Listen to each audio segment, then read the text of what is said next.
Hi friends, ఈరోజు మనం చూడబోయే వీడియోలో దేవలోక అధిపతి అయిన ఇంద్రుడి గురించి మీకు తెలియని ఎన్నో విషయాలను ఇప్పుడు తెలుసుకుందాం.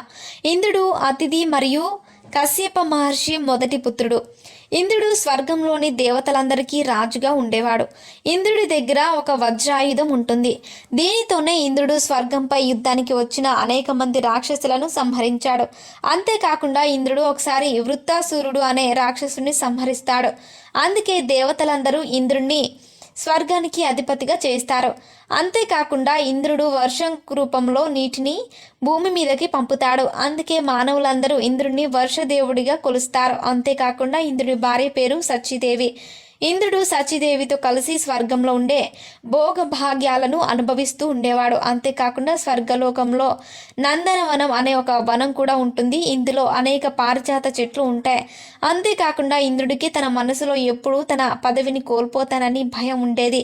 అందుకే ఆ పదవిని దక్కించుకోవడం కోసం ఇంద్రుడు అనేక తప్పులను చేస్తూ ఉండేవాడు.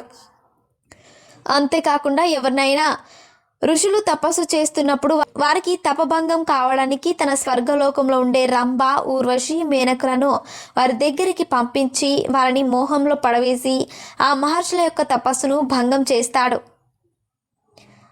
అంతేకాకుండా ఇంద్రుడికి కామవంచ కూడా ఎక్కువే. అందుకే అత్యంత సౌందర్యవతి అయిన అహల్యను సొంతం చేసుకోవడం కోసం తన భర్త అయిన గౌతమ మహర్షి రూపాన్ని ధరించి ఆమె దగ్గరికి వెళ్తాడు. కానీ అహల్య అతనిని ముట్టుకోగానే అతడు గౌతమ మహర్షి కాదని తెలిసిపోతుంది. అదే సమయంలో అక్కడికి వచ్చిన గౌతమ మహర్షి ఇంద్రుడిని అలాగే తన భార్యను శపిస్తాడు. అంతేకాకుండా ఒకసారి బృందావనంలో ప్రజలందరూ ఇంద్రుడిని కాకుండా గోవర్ధన పర్వతాన్ని పూజిస్తారు.